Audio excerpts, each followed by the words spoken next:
Welcome and thank you for joining us for KSU's panel discussion titled Beyond COVID-19, the Need for Achieving a Work-Life Balance as part of their mental health campaign, Mind Your Health.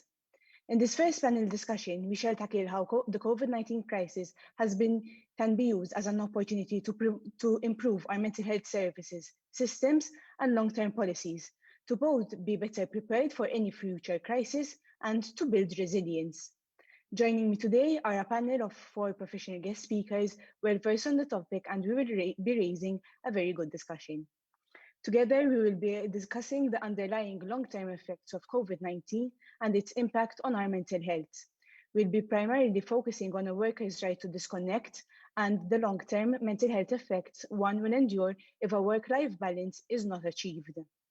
This issue will be explored in relation to how the pandemic and the consequent working from home has blurred the boundaries between the employee's personal life and work life.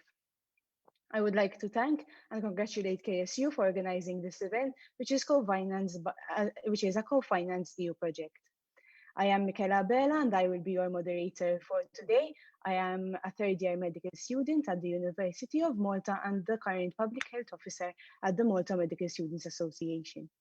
I will now move on to introduce the speakers we have with us here today. We'll start off with MEP Dr. Alex Aju-Saliba. He's a Maltese politician who was elected as a member of the European Parliament in 2019 on behalf of the Labour Party.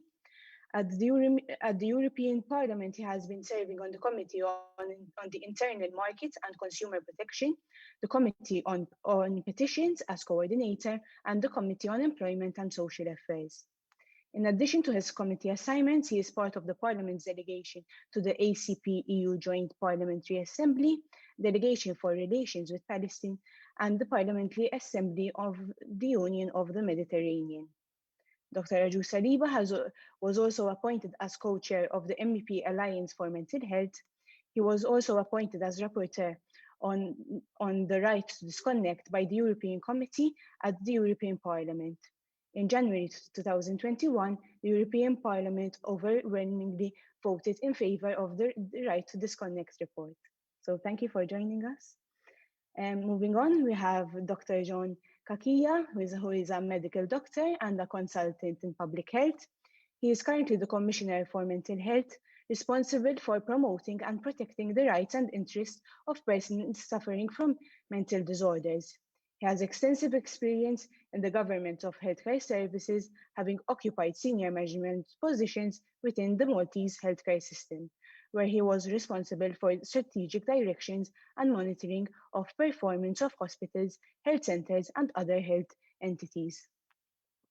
Dr. Kakia holds the position of Senior Lecturer in Public Health Medicine and Health Service Management at the University of Malta, and he was also a co-founding member and past president of the Malta Association for Public Health Medicine. Next, we have Ms. Sam Vassallo. She is a journalist, artist, and activist.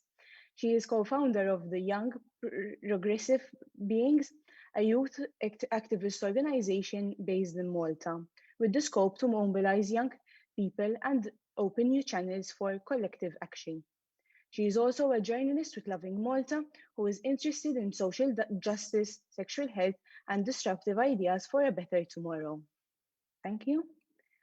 And moving on to our final speaker, we have Ms. Michaela Fennick-Patch, who throughout her career has occupied some highest positions within the Malta Civil Service, rising through the ranks to be appointed as head of the Strategy and Policy Secretariat within the Office of the Prime Minister. Michaela subsequently moved into the HR space, occupying strategic HR roles with Deloitte and the largest FMCG company in Malta. This has taught her that one can never ignore the individual, and each one is unique and has different roles. Recognizing that mental health issues were suddenly on the rise, Michaela drove robust mental health programs focusing on the individual and ensuring all felt psychologically safe at work, where she stigmatized mental health and working with leaders across organizations she worked with. Her work has led to a better overall understanding of the mental health challenges that the modern workforce is facing. So Thank you very much for joining us. So now we can start the discussion. I will remind the audience joining us live on Facebook that they can send in their questions by commenting on the Facebook live stream, and we will be asking their questions at the end of the discussion. So I think we can get started with our first question. So I'll start. As a result of the pandemic, working from home, which was once a sought after perk, has become the norm for many workers. However, this digital workspace has blurred the boundaries between work and home life and is an increasing threat to mental health. For university students who work, their bedroom has consequently become their office, lecture hall, and place to rest. What do you think about the long-term effects of these blurred boundaries on youth's mental health? So I will give the floor to you to start the discussion. Thank you.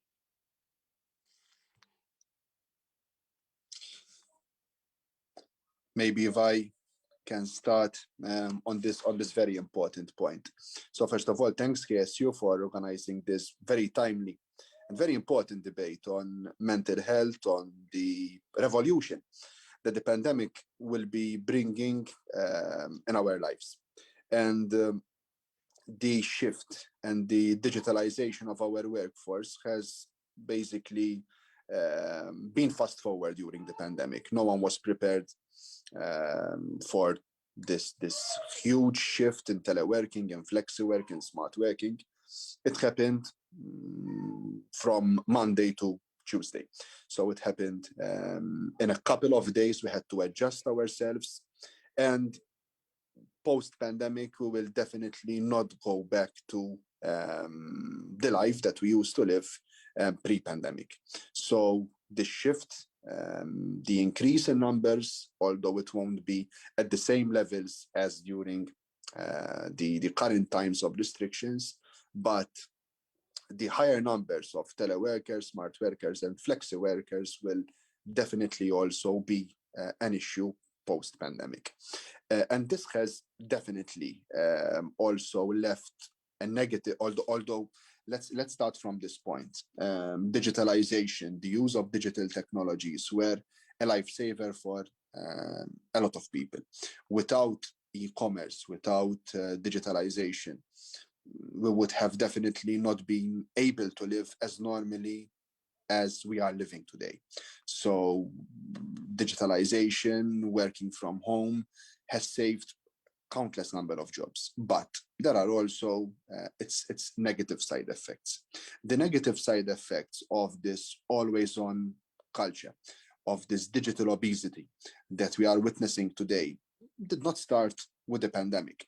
In fact, the European Parliament and myself, we have been pushing very hard for the right to disconnect, not when the pandemic hit us, but we started this work and the Parliament had agreed to prioritize on this file post-pandemic. So the pandemic started March last year.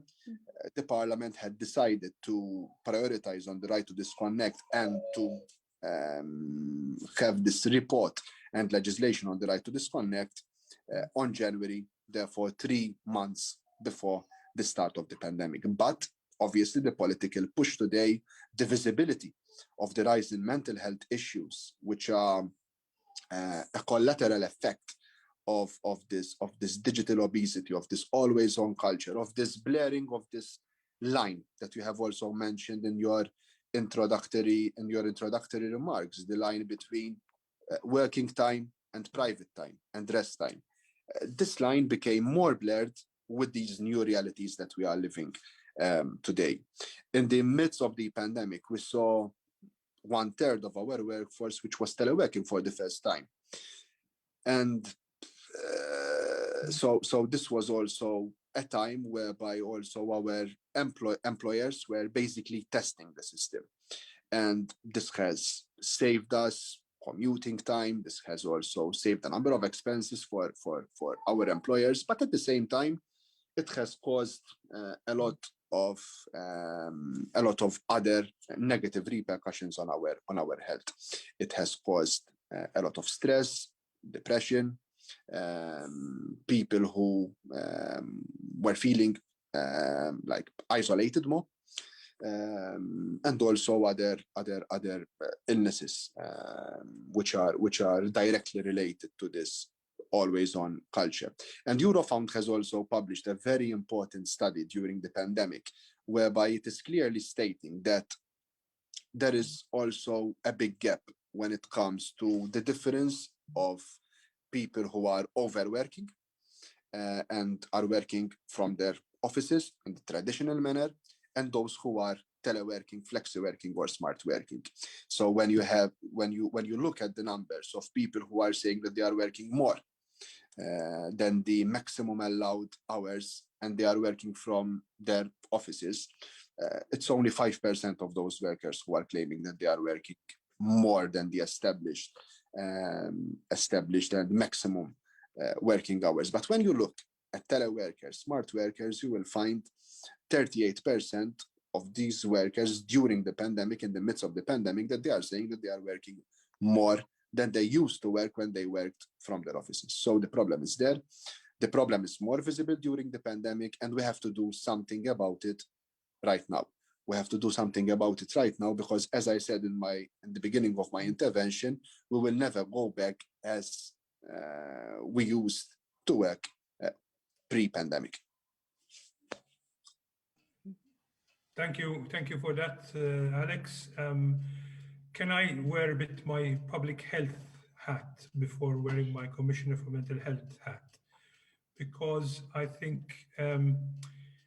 we need to understand that mental health within the pandemic scenario is what we are calling at public health the fourth wave of the pandemic.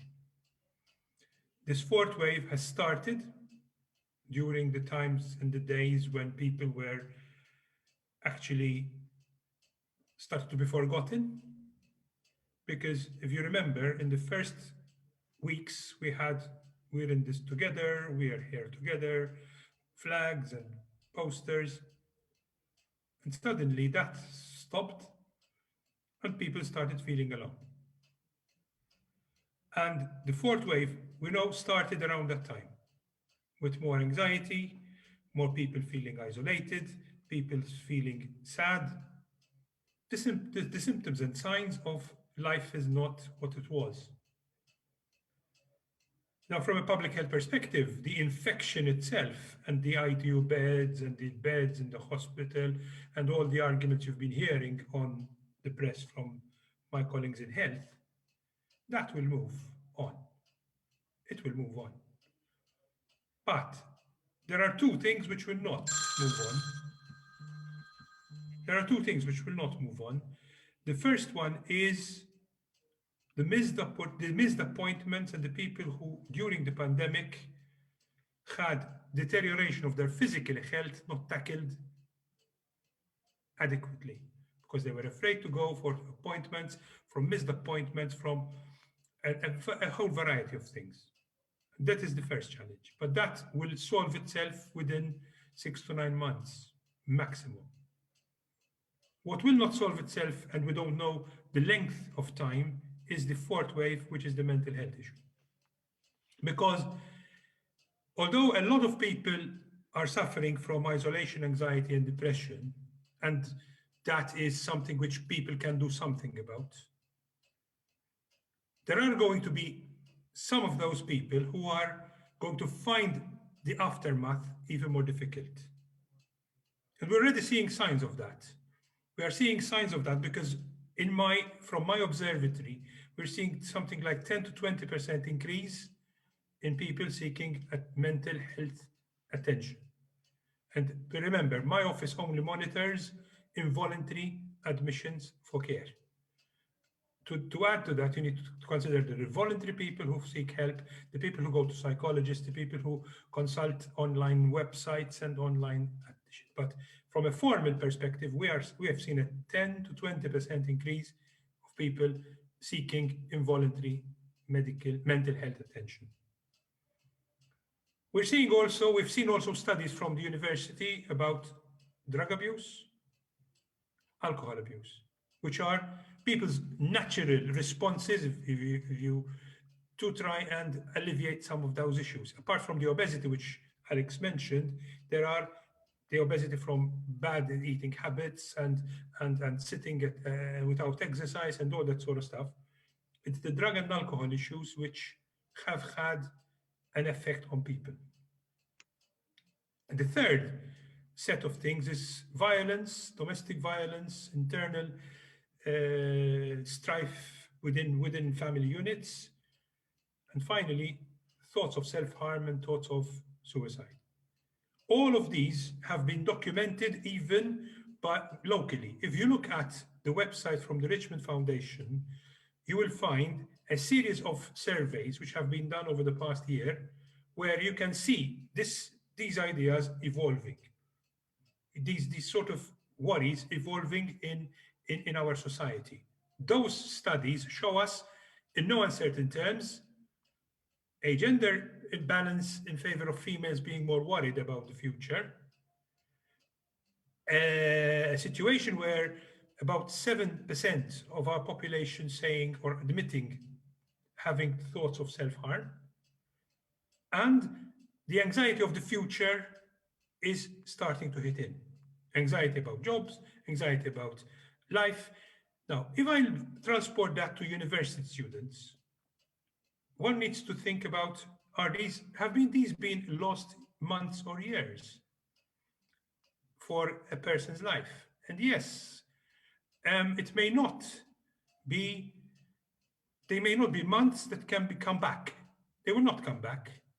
So we need to understand what is going to be the longer term effect of these months which have been spent in a different manner than the rest of what we used to have. And where I start to see the longer term effects is the issue of structure in one's life, timetables. Timetable is not timetable of studies and work. No, it's how do I structure my life, my sleep, my rest, my relaxation, my recreation, my hobbies, my doing things with my hands, a mix of doing things. And finally, let us not underestimate, because we have been through this now, and all of us have a miss the human touch, the being together as human beings. We were never born to be alone. And the human touch and the human interface, which we have lost to computer screens, is possibly the biggest challenge that we have yet to understand in the current situation. So those are some of my food for thought about what the situation I see as I see it at this point in time, and the effect of these blurred boundaries are going to have on our daily lives. I will leave it there for the moment. I don't know what order we're speaking in, but if I could jump in with as Dr. Kakia and Dr. Ajus Saliba were speaking, it reminded me of my time spent in Belgium and my observations when I came back, and probably Dr. Ajus Saliba will link into this, of the effect of the darkness in Belgium on my life at the time, and how blessed we are with light and sea, and how used to it we are. And I think if I can make this comparison as to the effect of COVID-19 is that we have underestimated, or people underestimated in their lives, because it was there and because it was readily available, in the office, your coffee breaks and your chit chat here and there, and also of course at university, meeting people. If I go back to my days as a university student, I would say those were the days when I would spend least time at home, not the most time at home. So in a sense, it's not the time you enjoy sitting necessarily with your younger siblings, or with your siblings, or with your parents. You seek your friends more than you would seek your family. Some people don't even like their family members, or have realized that as they become adults, and this is where they spread their wings. They don't necessarily enjoy the company of their parents or their family, and therefore to be cut off in this way, and also missing out. I mean, John mentioned missing out. You know, there is the acronym of FOMO, fear of missing out. But it's, if I see my children, and my eldest is at O-level stage, you know, the consequences of having missed out on the last year of their secondary school has been really, really distressing on 15-year-olds. So can you imagine university, where you're meeting new people and these are the friends that probably will have all your life, and you just detach from it. So I think the long-term effects will have to be seen, but I think they will be very much dependent on two factors. The first is how it affected you, because not everyone was affected in the same way. Some people turned out to be more resilient than others, depending on their circumstance. And secondly, the support system that they had around. Did they find people that they were able to talk to, where people understood, or where they just brushed off? Were they able, if other people were having also mental distress around them, then how did that affect them? So I think there are a lot of different issues and different moving parts that one has to contend with. But definitely, it is not something to be taken lightly. So mental health was already a massive problem before COVID-19 in Malta. I can only say for Malta, especially in the workplace and also with students. And now we just need to be, keep our ears to the ground and eyes wide open, because these are areas where, in a sense, they're unexplored. So, John, I don't think there is a handbook for mental health post a pandemic. So let's see what it brings us. On the other hand, it could also be that the population and the student population have learned resilience in a different way. So to what extent can the skill of resilience, which is an important skill to have, be also used in a positive way, rather than looking internally and saying how it's affected me, and how are we going to break free to rebuild the country, in a sense, because we are facing today a post-war economy, not a normal economy, coming out of COVID-19. So let's see how that's going to affect the general population. If I can just echo what's already been said. First of all, I'd like to thank KSU for inviting me to take part in this vital discussion. It's nice to speak alongside experts. I am no expert myself, by no means, no stretch of the imagination, but I'm coming into this as a young person with experience myself of what's going on. I'm a youth activist, and I also have the experience of my journalism with Loving Malta, who cover the issue of mental health extensively. So I think when we're talking about the long-term effects and of these blurred boundaries, I mean, as was said before, we're already seeing the effects of these blurred boundaries. We've seen rising rates of depression, anxiety, restlessness, thoughts of self-harm and suicide rising over the last year. We can see this with Richmond Foundation's 8 surveys progressively throughout the year. Young people are most likely the least to have developed coping mechanisms for periods of crisis like this. We essentially have this cohort of young people who have essentially missed out on their sixth form experience. It's one of the most formative times of your life. I remember when I was at sixth form, it's when you are developing your identity, when you're meeting key friends and people who you're going to work with throughout your life. You're figuring out what you want to do with your life. And suddenly, this all went dark for a year. I think that the effects on mental health are not going to just end when we've reached herd immunity. Absolutely not. I mean, research shows that 1 in 3 people in the EU will suffer from a mental disorder in their lifetime. As was said before, mental health was an issue before the pandemic. It's only gotten much more pertinent now, and I hope that mental health is at the forefront of our post-COVID-19 strategy for recovery. Thank you very much for all of you for giving us such a good insight about the situation as is and the reality, quite frankly. So now I will be moving on to the next question. So as Dr. Ajus Saliba rightfully mentioned before, a study by Eurofound showed that people working from home are more likely to surpass the hours of someone working from the office at the employer's premises. And it was found that they are twice as likely to surpass the maximum of 48 hours per week. Now, very recently, in January 2021, the European Parliament voted in favour of the report on the right to disconnect, headed by Maltese MEP Alexa Saliba. And so, how was this need for the right to disconnect accelerated due to the pandemic? Yes, it was, as you rightly pointed out, it was accelerated at a very fast pace. It was already felt, the need for having the right to disconnect defined, for having minimum requirements to be enjoyed by each and every worker throughout the union. These needs were already felt before the pandemic, but with the fast change in our workforce, with people working from home for the first time, I would have never imagined when I started lobbying within my political family and also within the European Parliament and my respective committees on the right to disconnect that in my lifetime as a member of the European Parliament, I would witness 1/3 of our workforce working from home. This was unthinkable 2 years ago, but it's a reality today.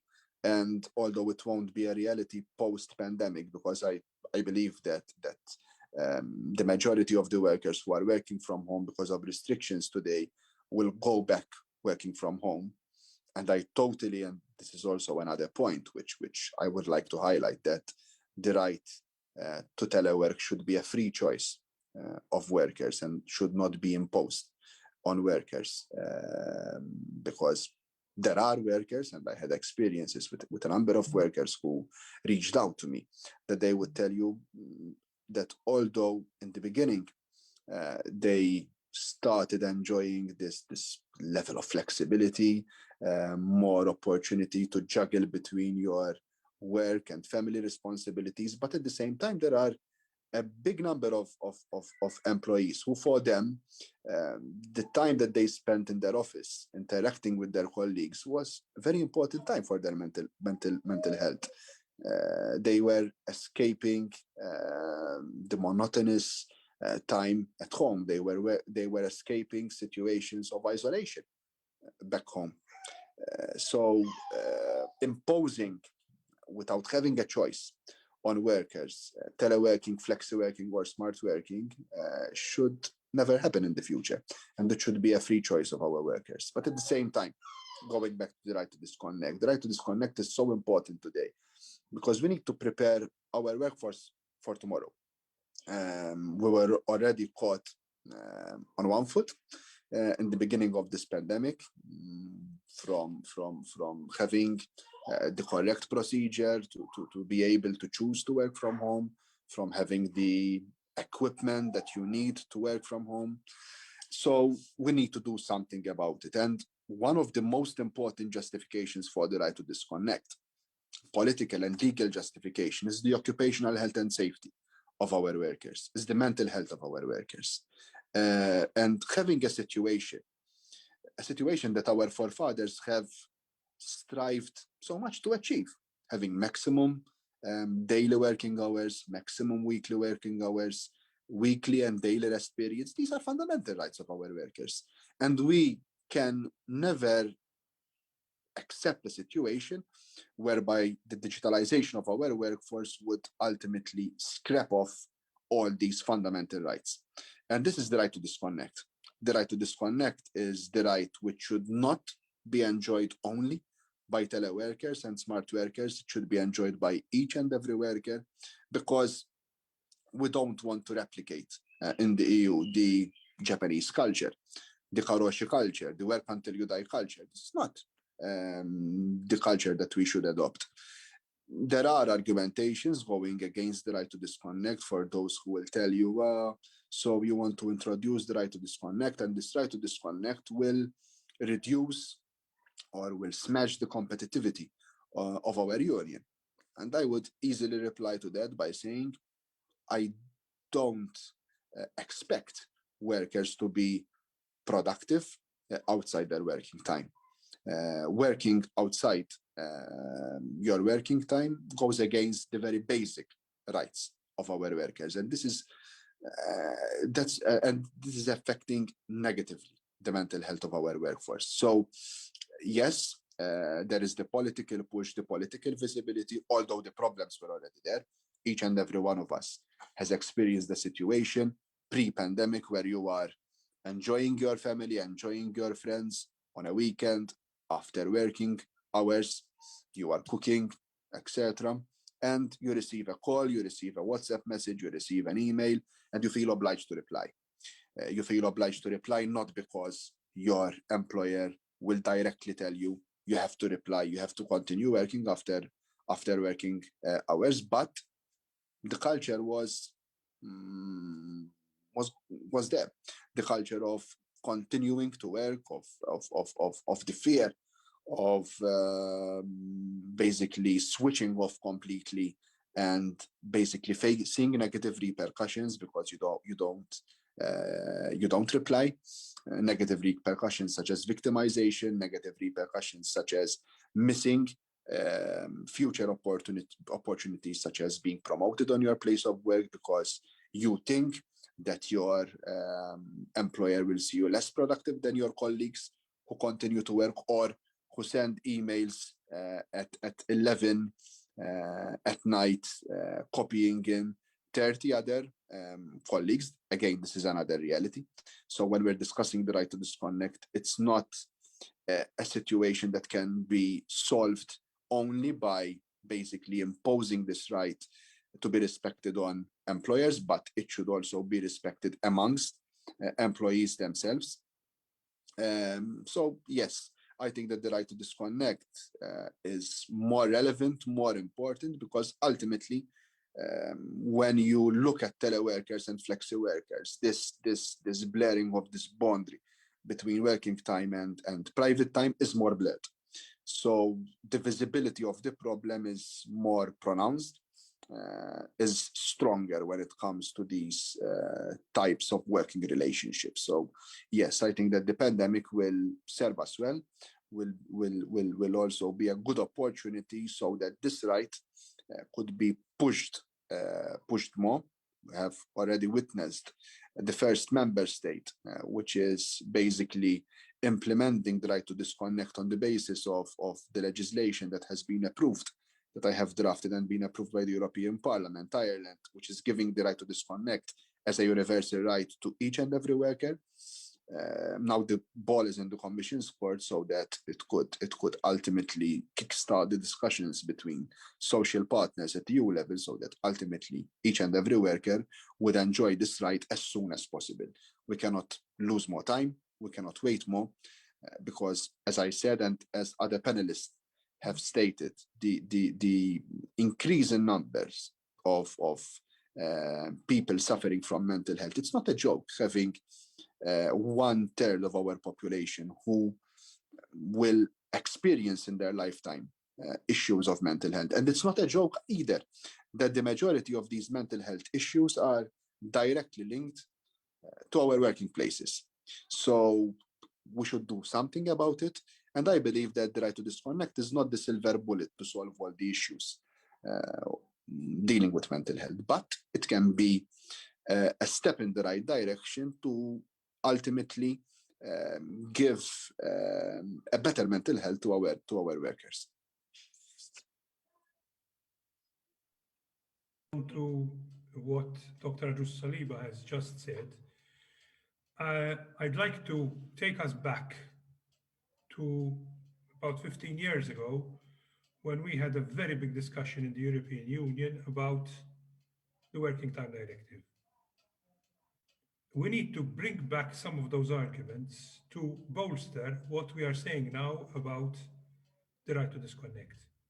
We must not lose sight of the very important arguments that we at Malta level and at European Union level had in introducing the Working Time Directive itself, which was a safeguard for a lot of the realities which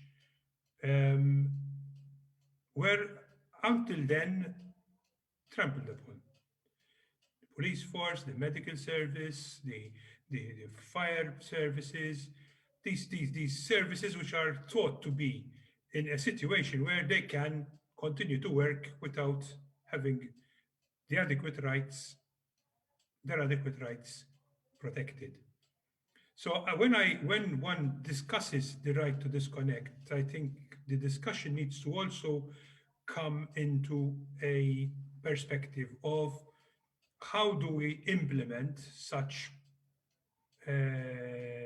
rights within a competitiveness agenda, but also within a flexibility agenda, because we must understand that both need to come to a balance in people's life to be able to get the right balance and the right mix. And we're talking about work-life balance here, and work-life balance is also about what happens in the rest of your life beyond work. And this is why I think we need to have some very important parameters in place, which means timeframes, which means communication barriers, communication channels, the issue of what is an emergency situation. I mean, when are you justified to call for an emergency answer or reply out of hours? These are some of the considerations that need to come into force and into play in order to respond to what is happening on the ground. Because one needs to talk about an economy which needs to move on, but also the issue of the respect, the mutual respect between employers and employees. The issue of personal accounts within companies, the issue of break time, the issue of learning to work within this environment, the issue of compensation when I'm pushing people to work longer hours. We don't hesitate to talk about overtime when people need to work more. Do we think of compensation when people are working more than 48 hours a week or 40 hours a week or whatever the working week is because they're working from home? Do we take that for granted? Because at the end of the day, when we look at these together, there's an element of disturbance which we have very easily implemented within normal work environments, which we need to adapt when we take the electronic world, the virtual world, the digital world. Now, how does all this impact young people?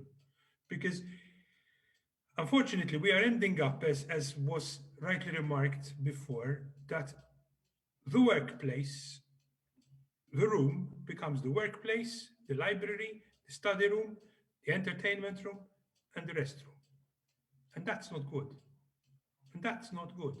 So the right to disconnect must be intimately linked with what I advocated in my first intervention, and the right mix within our life of work, pleasure, recreation, exercise, diet, good health.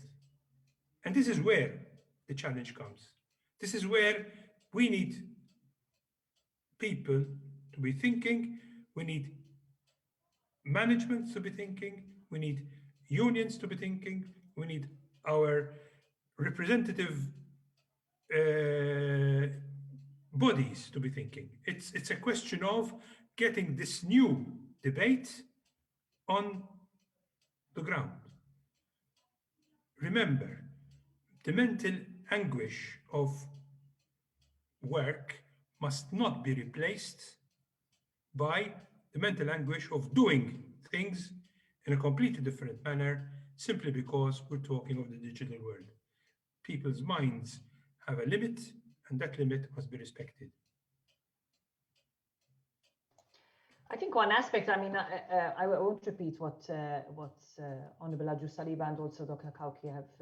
Kakia have spoken of, because in general terms, I agree with everything that they have said, but one has to also take it from a practical perspective. If you're looking at the HR perspective when it comes to a right to disconnect,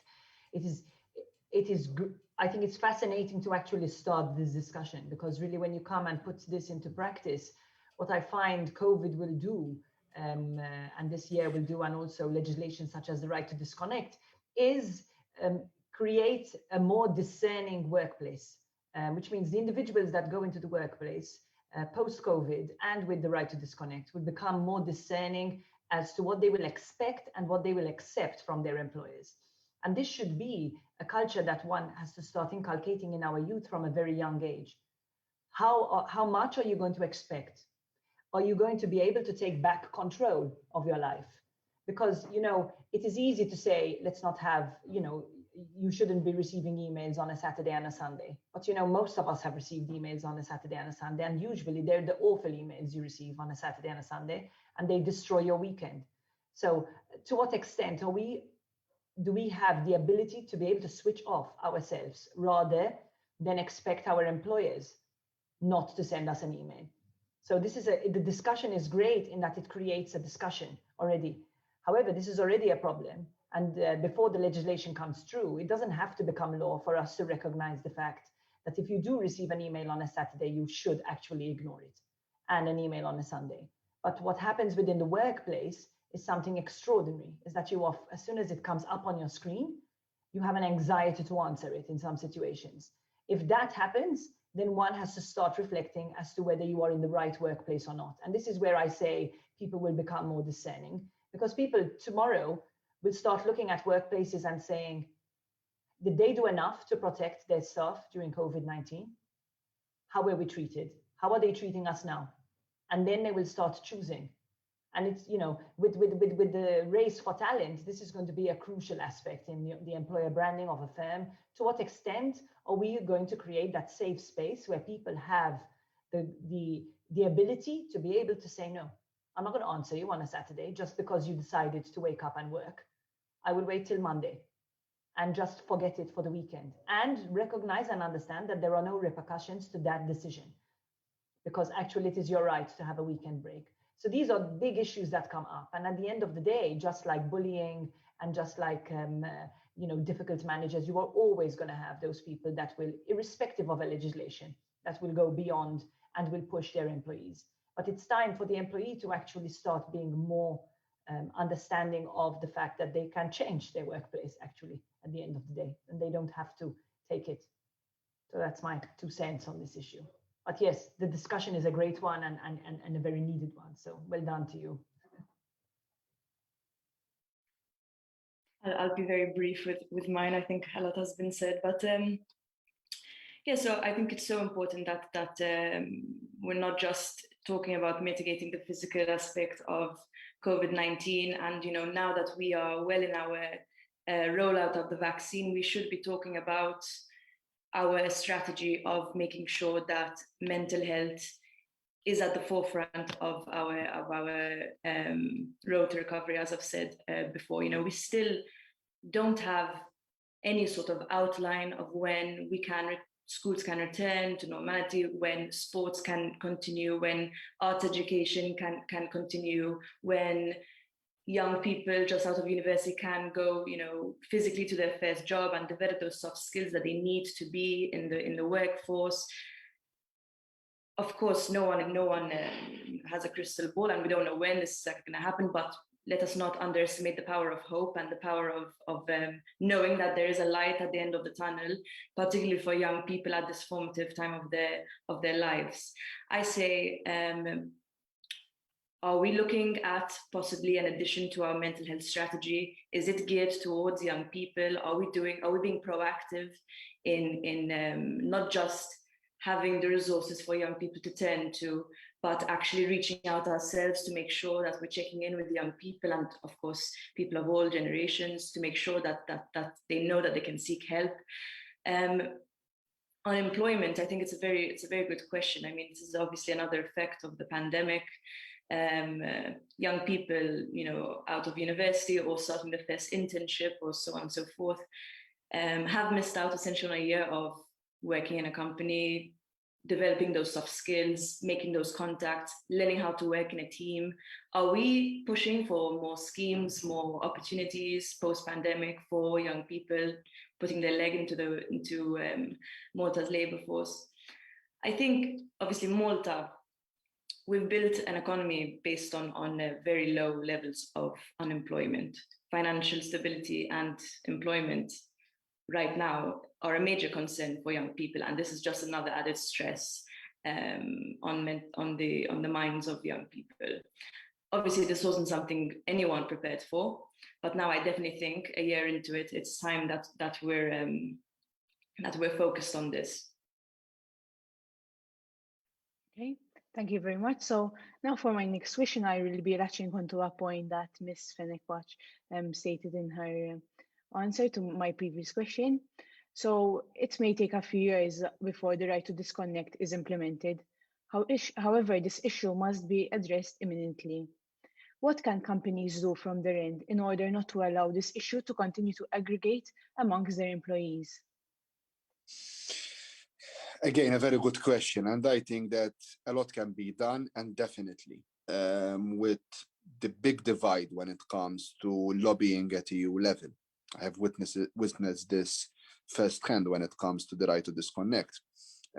This will definitely not happen in a couple of weeks, the right to disconnect. And our mental health can't wait. And as Dr. John Kakia has stated, we are witnessing another pandemic. Apart from the COVID pandemic, we are witnessing a mental health pandemic. Mental health issues were there, but now definitely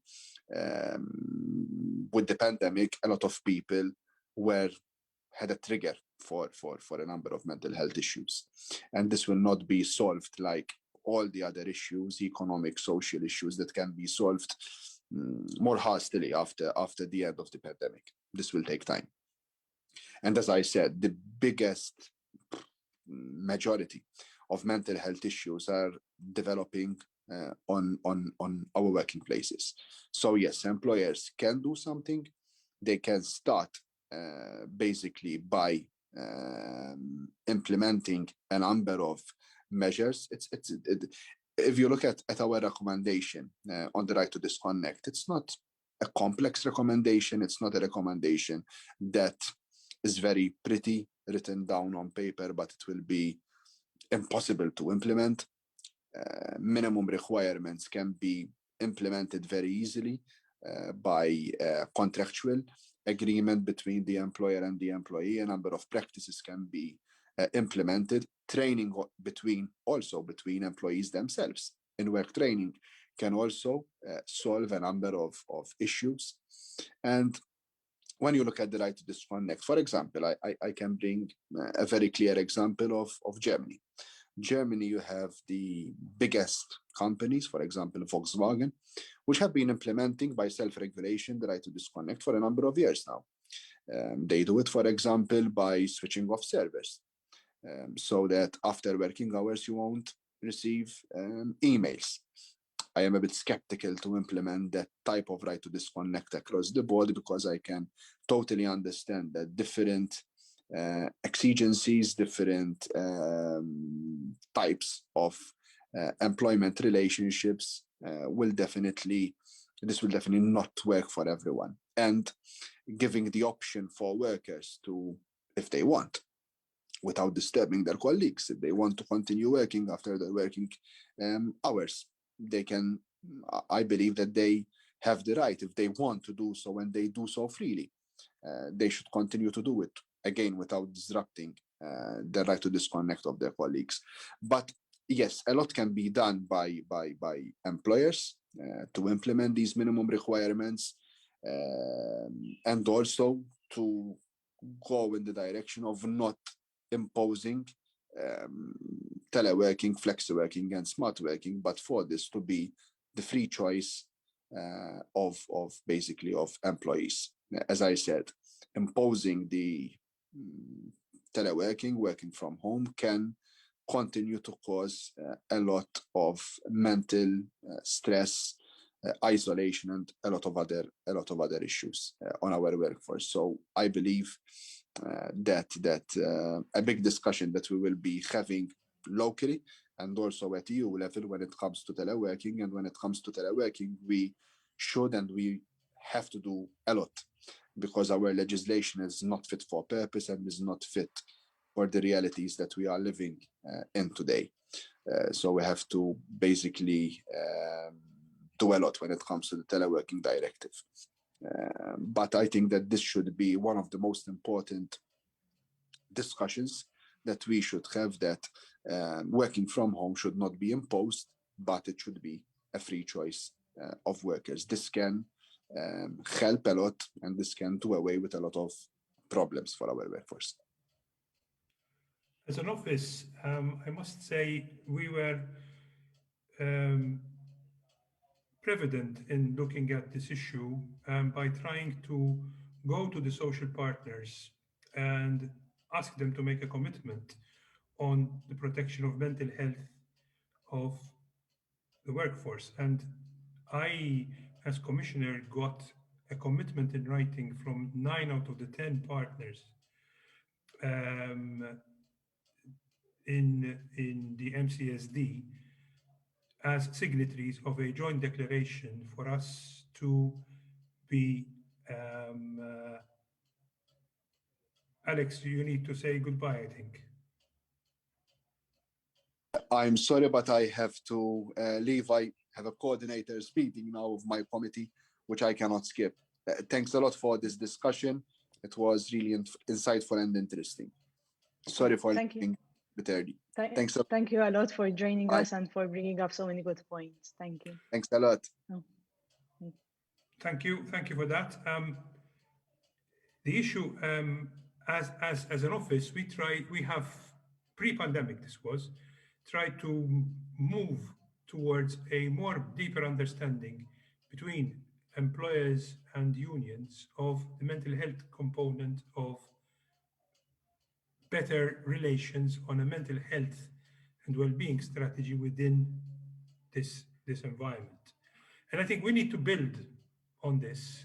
Unfortunately, we were overtaken by pandemic events to be able to try and continue sorting this out and shelling it in a much more solid basis. But I believe that this is where we need to start the discussion. This needs to move from employee, supervisor, management level to also the representation level, so that unions and constituted bodies are in sync as to this new way of working. Why do I say this? I say this because, right, Sam, some people may have missed the first or the second year of a new employment, and that is an experience which will never come back to you. We must remember that 80% of mental disorders start before the age of 25. So when we are talking about mental health challenges, mental well-being challenges in youth and our youth workforce, these are challenges which are going to go on in the life of those people who are going to be negatively affected throughout their whole lifetime. And this is why we need to be focusing on this a bit more proactively. What am I talking about here? I'm talking here about work planning. I'm talking here about job sharing. I'm talking about here practices on the work, on the shop floor. I'm talking here about respect between employees, supervisors, and management. I'm talking here about a two-way approach to these issues. As Michaela said rightly in her previous intervention, we need to understand that this is a dynamic which has changed forever. This will not go back to what it was. And this dynamic needs to be thought about, reflected upon, and be reflected in the way we do things from now on. We have built a society which is based on knowledge. Knowledge is brain power. If we're not going to protect the brain power of the citizens of this country, we're going to lose out on the situation. And the situation cannot continue with being untackled year after year after year. So, in essence, in order to come back to the question, we have to take it in our stride to be able to give young people the skills to be able to drive home what we're talking about here. The time to explore, the time to do it in a different manner, and not be fixed in our ideas as to how things have been done because we have done them so up to now. We have done them so up to now, mentality has to stop. And this is where we need to be talking to HR managers. This is where we need to be talking about top managers. This is where we need a discussion which involves unions and social partners, because this is a different dynamic. And when I was talking in my previous intervention about, overtime rates and recognition of work and all these sort of challenges, which were the subject of big battles in the past for unions, these are the new challenges which need to be taken into stride in the new contracts for people in the coming years. This is where the challenge lies on my take. However, let's not make any mistakes. When it comes to the workplace, and by no means do I want to forget, Sam mentioned something before, which I think we really should go back to. Is the worry of students, because after all, this is a KSU panel, and it's a KSU initiative, which is, let's not spend too much time thinking about people like myself, but more the students. But I just wanted to make this point, and then I'll go to Sam's point, is that cultures, workplace cultures that have already embraced the concepts and allow for a psychologically safe space, which does not accept bullying, which does not accept harassment, and which is gender equal, will be the exact same workplaces that will embrace the allowance to disconnect. Right? So there are a lot of workplaces that do not provide the psychological safety for members of staff to be able. So the culture, whilst the situation has changed, the principle and the value of respect has not. If you have a workplace culture that respects its members of staff, then the right to disconnect should be absolutely obvious. And it should not even be a discussion, right? The fact that we are discussing it means that the majority of our workplace cultures do not have an understanding that people have a private life beyond the walls of their offices or beyond the internet connections on the day. So it's really, and it's the principle goes not just for this, the principle goes for every single policy that you're trying to implement within the HR space. And it is the top leaders, it is your C-suite leaders that need to accept this. Because you cannot have any exceptions. And therefore I'm quite service. That's probably what you need to do in Malta, is literally switch off the service. And I can understand that different people have different exigencies, but sometimes you need to really, really run it home, because whilst they've been bullying legislation for a long time, gender legislation for a long time, we still haven't moved as much as one would like. And then, so to move now into the realm of what Sam brought up is, the stress of university students, especially, because I remember, I had given my university speech at graduation, and that was already a concern for us at the time. Where are we going to work? That was already a concern. University students over the last 10 years have been moving into a full employment economy. In a sense, it was a no-brainer. Today, you have no clue what you are going to graduate into, and this is creating further mental stress. One thing I can say is that the resilience that you have achieved through the last year and the agility because you are students, the workplace out of university, with the knowledge that you have and with the thirst for knowledge, are going to be extremely valuable resources for the workplace moving forward. So, this is where, if companies recognize the fact that this is exactly the resources that they need to turn their businesses around and to face the challenges that are coming, then it may be less. But yes, of course, one needs to talk about it, because otherwise you don't realize. So at the moment, you're perfectly right. For the last year, businesses have been literally firefighting. This was crisis management, firefighting. They're lucky if they've retained the staff that they had pre-COVID. So this is really the biggest. What's going to happen now to the university students? But my take is, having worked with companies and still working with companies in the HR space, is that the skill set that university students are able to provide to companies is exactly what they need. So this is just a kind of a direction, maybe, because I know you mentioned it twice and we really didn't pick up on it. So I figured we should pick up on it.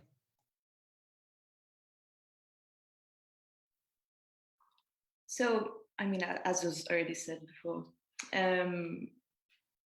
for some jobs now, I speak with my journalist hat more than my youth activist hat. But I think it's a super important step in protecting our mental health.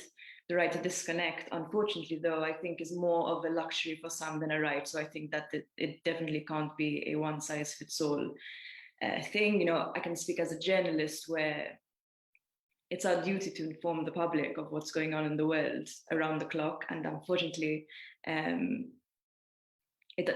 doesn't just end when your working day ends. We all rely on each other to be able to be there. You know, we have early shifts, late shifts, working on the weekends to make sure that our other colleagues can rest and be as productive as they can when they come back into the workforce. So I think that on the whole, this directive is just going to kind of push a different culture that is well needed in the 21st century. You know, having that conversation with your employees on how to respect their time off.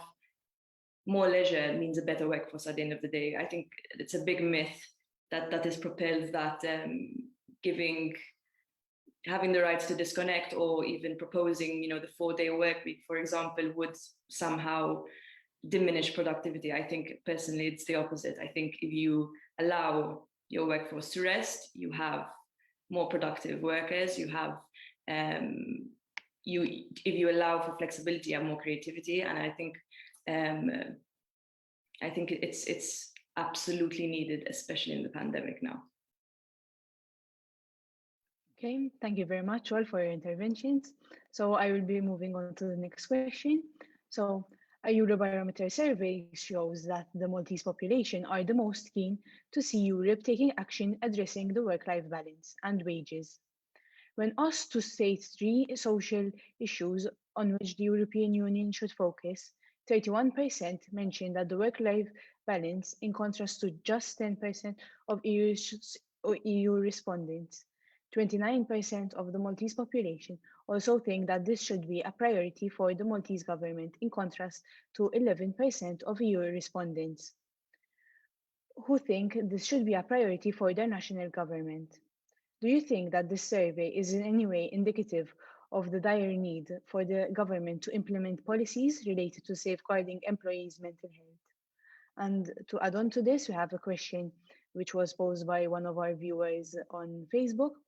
And they ask, will mental health feature high within Malta's recovery and resilience plan?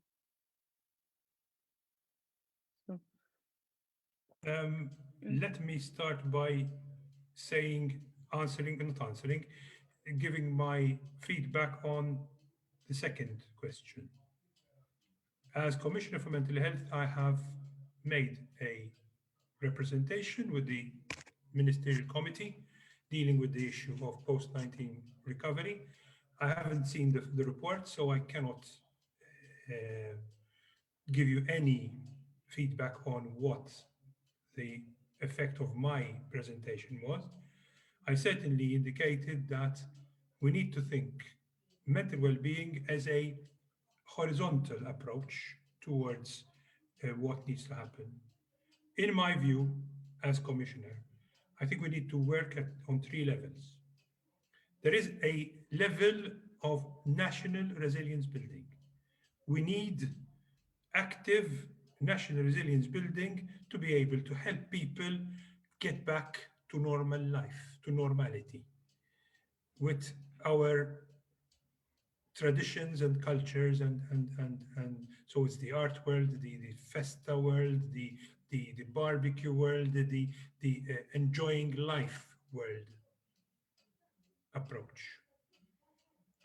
That needs to be translated also into supporting families. So the second level is supporting families and family units who have had a troubled time, be it caring for elderly, caring for young children, being for whatever challenges the workplace has brought to family life, to kitchens becoming offices and all that sort of stuff.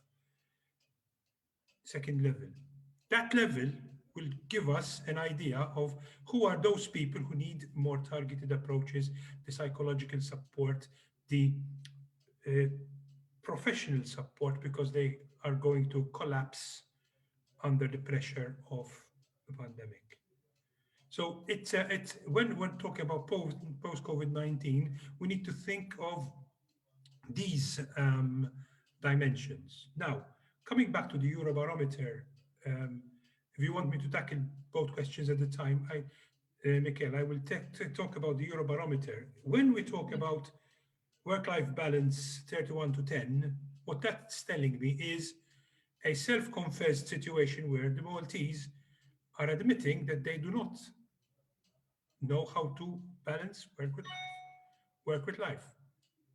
Despite what we say, 31% against 10 in that question means that we have to learn what work-life balance is all about as a country, as a nation, because 31% is too big a number where people are not feeling comfortable with themselves, that they don't have the right balance. Now, whether that is linked to wages, whether that is linked to aspiring to things that I cannot really afford to do, whether that is a false sense of doing like the Joneses type of approaches, rather than talking about what is really essential in one's life, then one needs to reflect to whether that this difference on that question is a reflection of work-life balance in reality in Maltese society today, which is structure of wages,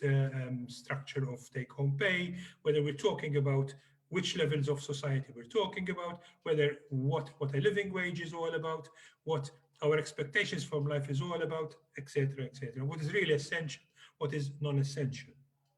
The second one to me is a bit more intriguing. Well, because people are expecting governments to act. Now, okay, governments act by legislating. What about individual action? What about empowerment of citizens?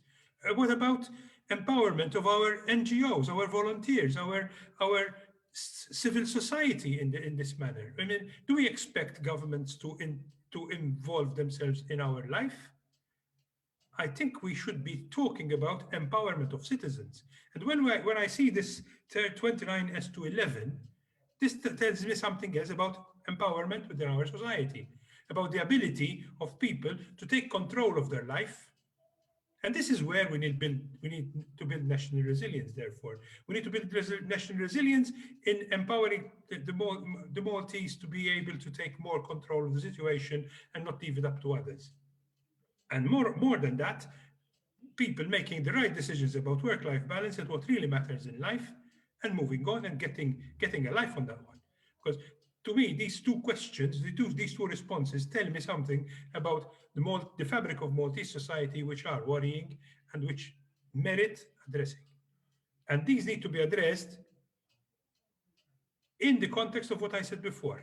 The post-pandemic response needs to take care of the three levels: the national level, the family issues, and the individual. Thank you. In fact, I was going to ask you, John, whether we're still considered one of the most obese countries in the world, because it's quite indicative as to what the Maltese psyche understands by work-life balance. Because as you said, it very much depends on the individual.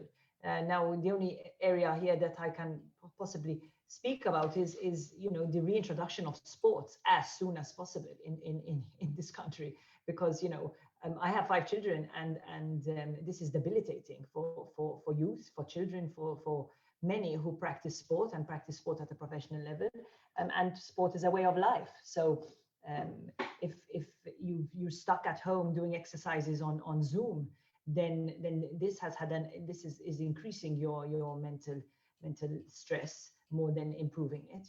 And in a sense, we've been relatively lucky because we've been able to go out more than most countries around the world have been able to. But the hundreds and thousands of students that have been not able to practice their sport, which is a great form of release when it comes, especially to students studying, has been very, very unfortunate. And as you said, the idea is to empower. and empower across the board. I think that there's a great need for the country to be empowered, to be able to take control and actually recognize what they need for themselves and go and get it. So this should definitely be facilitated.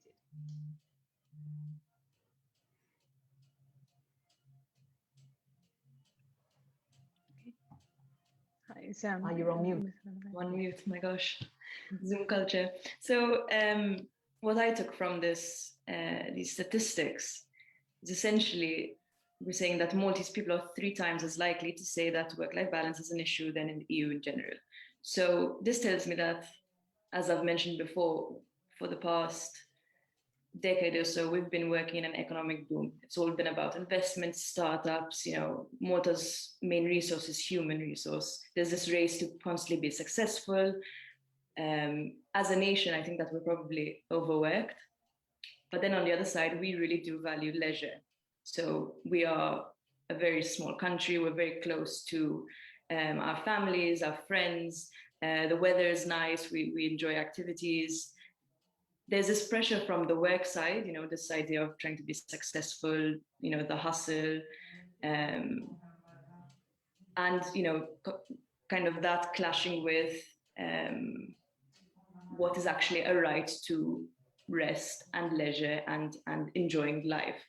Perhaps we're prioritizing the wrong thing for so long. I think we're realizing slowly, especially in the pandemic, that burnout culture, burning out or just being overweight does not necessarily translate to happiness in life. It makes me think, do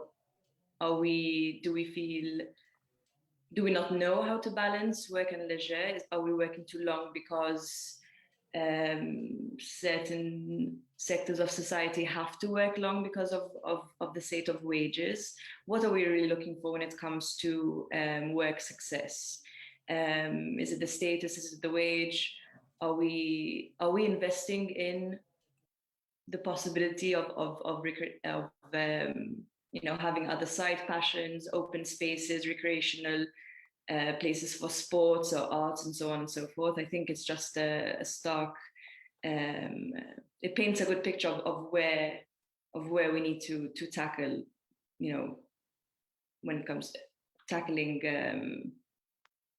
Where we need to go in the future, essentially. I think it gives us a good idea of where we can start laying out this roadmap. Okay.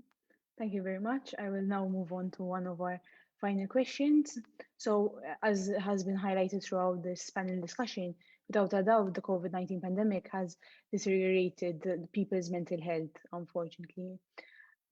However, especially of youths who are already considered a vulnerable group in regards to mental health before pandemic, and we are the future of tomorrow. Shouldn't one of the government's main priorities be on the implementation of services and policies which target youth mental health? And do you think that the government has actively invested in improved mental health services at such a crucial time? I don't know where the men have gone on this panel, but they seem to have disappeared. So I guess I'll. So with respect to youth and mental health, definitely the youth are the future of this country, and therefore, if there is a mental health policy, then definitely youth should be at the very, very top of that mental health policy. Having said that, why isn't there a proper mental health strategy yet? It's been in the works for quite a while, over a decade. And there should be a strategy that has been outlined. Before I joined this call, I went through the Malta Psychiatry Association's press releases, and they have been desperately calling for the government, to invest in mental health for many, many, many years. And not only that, but also only recently we have seen the calls for a new and improved mental health hospital, rather than Mount Carmel, which is not fit for purpose, and money needs to be heavily invested in mental health. So if we have, a third of our population experiencing mental health problems or going to experience mental health problems, then it justifies a huge investment in mental health and an awareness, and especially with youth, because youth are really going to carry the can of the challenges that COVID-19 will be leaving within this country. Extra attention to the youth in this country and what they are saying. Is it being done? I don't know. Probably John can give us more of an understanding as to whether it is being done or not. I'm not involved in government circles to be able to tell you that much. But if you're not feeling it, and if you're not seeing it, and if you're not touching it, then it stands to reason that the chances are it hasn't yet been articulated, or at least not strong enough. Which means that, and obviously one can understand, we've been in crisis mode for a year. Nobody knows, when we're going to come out the other end. Are we emerging? We don't know. We thought we were, and then we went back into in a sense the abyss, and now we're somehow emerging again. But again, there's no handbook for these things, but definitely it should be a priority without a shadow of a doubt. I don't know. Maybe John can give us some. Yes. I was answering a phone call because life goes on whilst we were doing seminars and then webinars, unfortunately. Yes, the issue of mental health and investment in mental health in this country has been an issue for the last 30 years. We are witnessing the evidence of 30 years of underinvestment in mental health in this country. And we cannot expect, in my opinion, to catch up 30 years of lack of investment simply by in a pandemic mode situation. So what needs to happen, as commissioner, I've been a commissioner for mental health for the last 10 years. We have been constantly pressing for changes to start happening. Now, there may be some changes which are not visible, but there are some changes which, to me, need to be talked about. First of all, before 2008, all people wanting to specialize in psychiatry, medical people, had to go abroad for 5, 6, 7, 10 years. What happened? People went and most of them didn't come back. In 2008, we started, I was in a key position then, starting postgraduate medical training in this country. People like Michaela, who is moderating today, has the opportunity, because in 2009, we did something called the Foundation Program, to be able to start building a new generation of doctors specialized in Malta. But it takes 6 years for the first crop of that investment to start coming through. And because this country had a lack of psychiatrists, of 6 to 7 psychiatrists in 2008, we today have 25. It's because we started then in 2008 to work towards improving mental health services. Now, services don't improve by just flicking fingers. You need people. You need trained people. Training in nursing for psychiatry only started in 2015. We are still way back with proper, we have trained psychologists, we have trained social workers, we have trained psychologists and psychotherapists. But what is their work package like? What is their remuneration package like? What is the retention rate like? So when you need to build, if we need to build a mental health service, it needs these building blocks. It doesn't just need buildings. It needs also people to be able to do it. And that is why you need momentum. That is why you need time to be able to get towards what we're talking about as mental health services on the ground. Now, there are other changes which have happened. People may have not noticed this. A number of persons have been moved out of mental health hospitals to community and to residential facilities. 150, 160 of those people moved in the last 2 or 3 years. We have been the office who in 2010, 13, 14, 15, from day one, talked about the need for improving the the environment within which mental health services are offered. We're not yet there yet. We need to be moved. I'm pushing, continue to push it. But let's not talk just about the hospital, for heaven's sake. We need to be talking about different things. We need to be talking about teams of specialized people in the community supporting difficult situations. We need to be talking about multidisciplinary opportunities, doctors, nurses, psychologists, social workers working in a team. We need to be talking about services closer to families. So let's move towards health centers habilitated to be doing these sort of services. And there's a move in the last 2 or 3 years, but particularly since pandemic, when the psychiatry outpatients was closed down at Mater Dei, good move in my opinion, to start working towards building teams in the community. Because that's where we should be going. That's where we should be supporting families. Do we have enough of it? No, not enough. Do we need more? Yes, we need more. But this is as a momentum towards getting there slowly. We need also a program for training family doctors to be able to tackle mental health issues. OECD tells us that mild to moderate mental health issues need to be tackled by GPs. How confident are our GPs to tackle mental health issues? They need training. We need to get there. We're not there yet.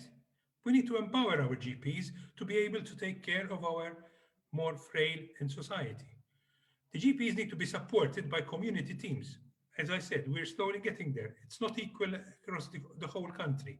The north part of the country is not well served in that aspect. Gozo is not well served. The south part of the country, Hal Ormi, Floriana, Paola, Cospicua, Kirkop, they're starting to get there. It takes time. It takes time. How do I see the future? Well, if we continue down with this momentum, let's stop talking about hospitals. Let's talk about more.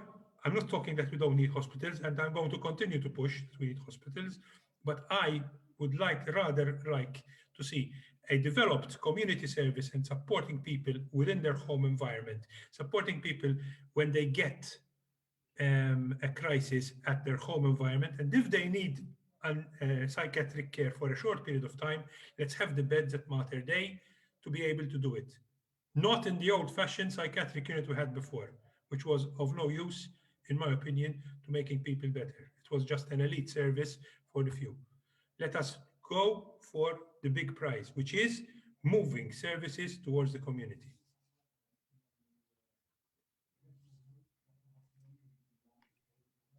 So, in response to this question, firstly, I want to say that young people are not just the future of tomorrow, but leaders of today.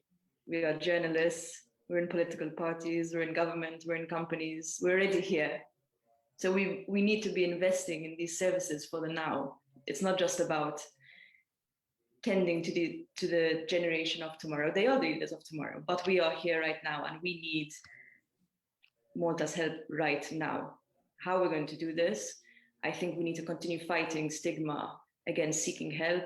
I think we need to make services more proactive, regular check-ins in schools, at work.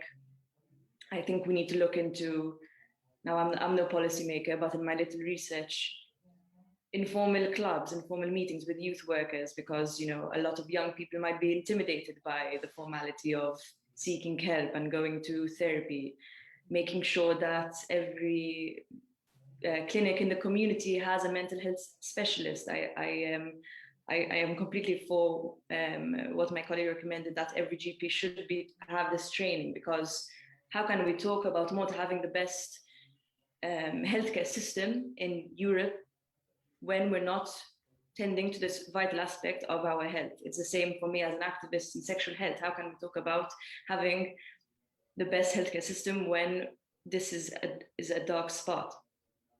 Now, I've read the mental health strategy for the next 10 years. And of course, we have to keep in mind that it was drafted and published before all hell went loose with the COVID-19 pandemic. I know that we're moving services into the community. I know that there are 4 rooms, I believe, in Army. Progress is slow. There's a bit more than that. I mean, there's Ormi, there's Paula, there's Cospicua, there's Floriana, there's Imtarfa. Not enough. Exactly. So we're getting there, we're getting into the community, but it's not enough. It's, as you said, the north is not served, Goes not served. Some young people in particular don't drive. Non-natives in Malta might not even know these services exist. We are on the right track, I believe, but we need to be much faster than how things are now. I think, Love in Malta has spoken to a lot of psychiatrists when it comes to the mental health strategy, and there needs to be better communication for patients and for practitioners. We need to be looking back into it and seeing how the strategy can be adapted for the current issues presented with the pandemic. I think that on the whole, we need to be proud of our whole health services. I think that we could really be a model country for the world, as we are in other ways. And if we dare to be the best and dare to put in the right investment and the right time and listen to stakeholders and listen to young people and what they really need, then I think that we can definitely get there and we can definitely be the best. To me, one challenge that needs to be actually taken on board rather stiffly is the empowerment of patients and families to be part of the treatment process. I don't see enough of it. As commissioner, I'm trying to push as much as I can people to speak up, to be heard. And I'm trying to talk to the practitioners who talk to you, Sam, about the need for them also to be thinking of patients as partners in care. This is one of the critical factors where, if mental health services are to be relevant to what we're doing, what we need to be doing is empowering persons in difficulty to come forward, be heard, and be considered to be part of the caring team. It's not a them and us approach with specialists and doctors and nurses and psychologists. It's partners in care, and this we don't see enough of in the practice today. I'm pushing and pushing and pushing for this concept because I am a firm believer that is where we need to be going. I'm talking about empowerment. Nearly all my interventions have talked about empowerment because it is one of the issues that I feel needs more attention, even from professional people. You are not, as a professional, you are not the be all and end all. What the individual requires is the individual has to be helped to come up with what he or she requires for her to be a productive life. And let's remember, each individual has a network around him or her, which has to be empowered as well to be able to help that individual. So we need to think about the stress on the families, the stress on the loved ones, the stress on the dear ones, and these are the ones. And let me just say one little word about the reality of foreign workers and migrants in this country. 25% of the acute psychiatric seekers are people from the migrant communities and from EU member states who work in Malta. 25% are of the whole number of people seeking involuntary care come from those 2 groups. We need to be more attentive to what happens there, but these people have less networks to support them. So we need to be spending more time with the local people who have networks in one way to be able to help them through their own networks, because there are people without networks who need even more support. Let's also not forget that whilst government obviously has its plans and John outlined them, let's not let's not forget what the NGOs have done. Let's not forget Kalimni.com. Let's not forget Richmond Foundation and the support that people Mental get Health there. Association, Gozo and the Mental Health Association. So there are a number of, John can list them all. I only know of the Richmond Foundation and Kalimni. So I think it's fair for you to mention them all. But especially with the youth. Sam, kalimni.com has done an extraordinary job. It's there on the front line. It's anonymous. So if if the stigma is still there because you're too young, then you can just, there is even an app available for people to talk 24/7. So the communities of mental health support, I think, are relatively robust. Is there enough awareness as to where to find the information? So I think as a journalist, that's probably one area where you could work with these organizations.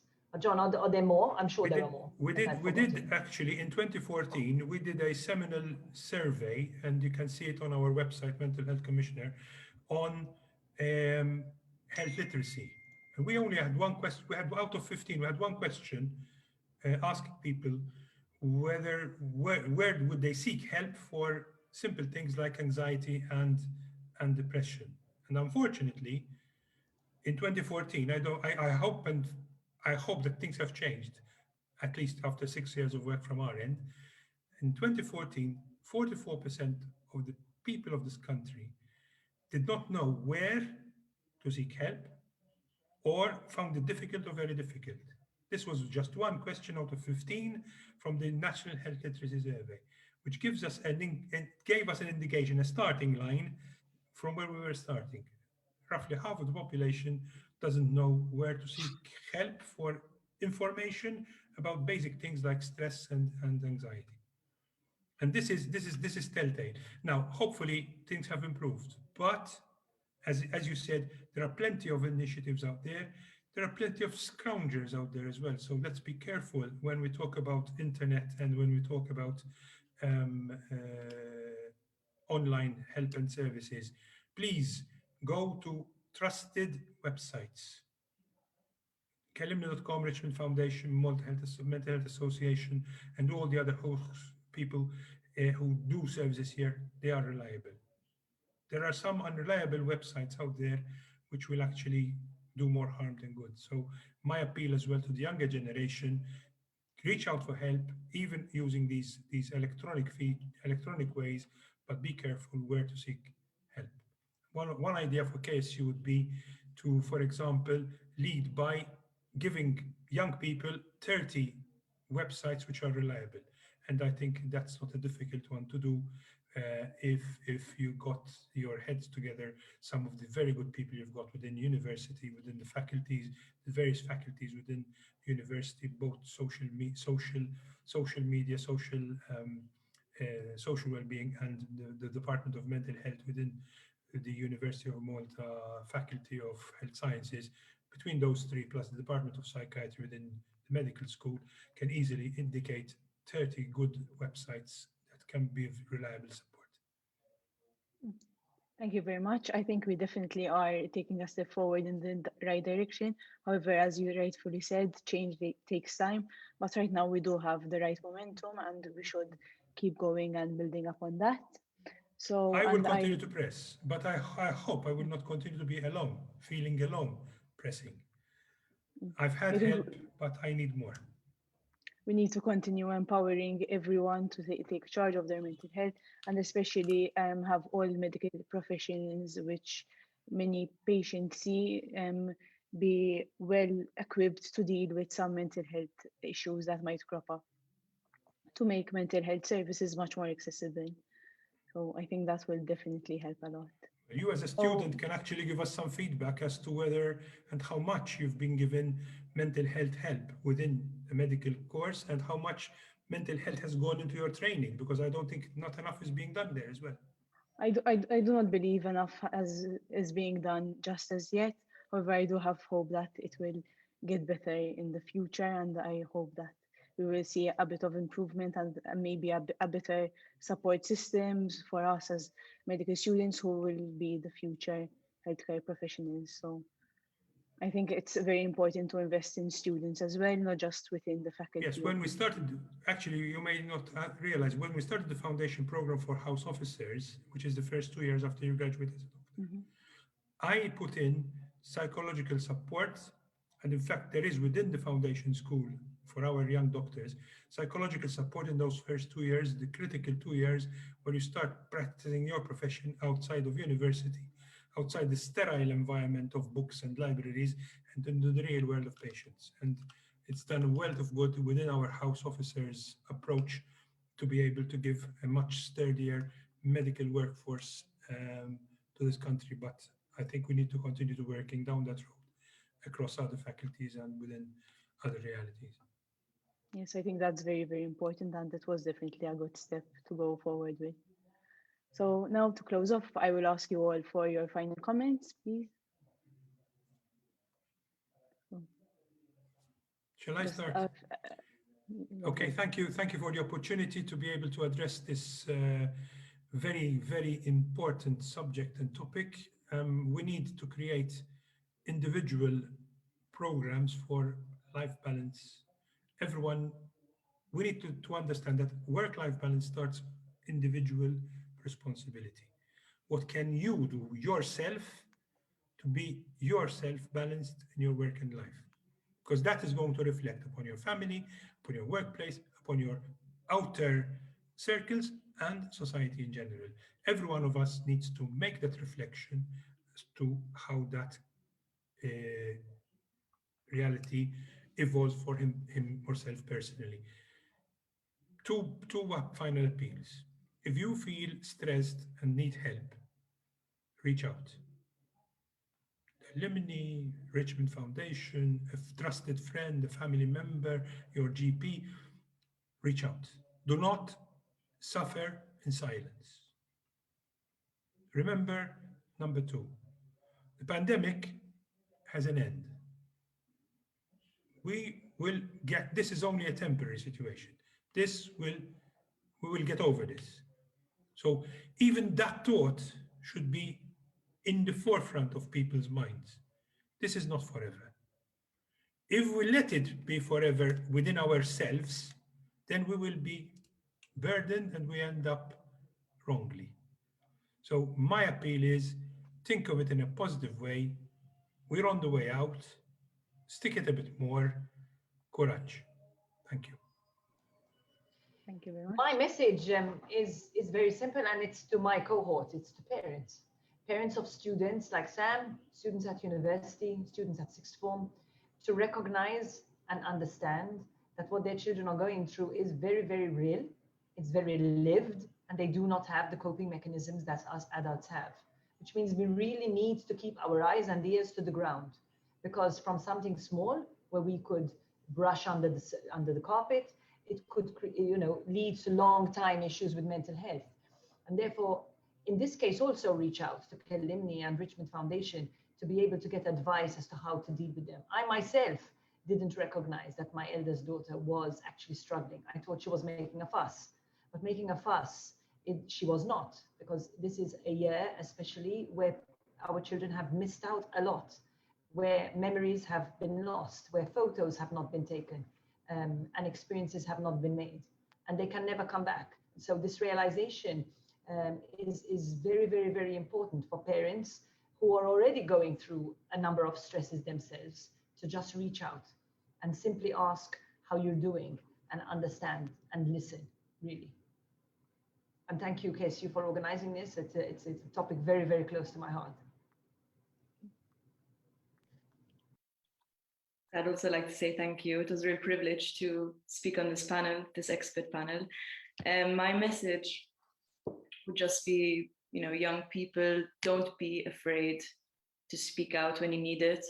Let's be the ones to help change this culture of shame around speaking out and seeking help. Together, we're empowered. I say, don't be afraid to give yourself a break when you need it, from work, from social media. Reach out to your own network. Realize that productivity isn't the end all, be all of your worth. It isn't. It does not signify your worth at all. Join a club, prioritize yourself, reach out to your community. No one is made to be an island at the end of the day. And mental issues, no matter what they are nothing to be ashamed of. Okay. Thank you very much. Thank you to Dr. Kakia, Ms.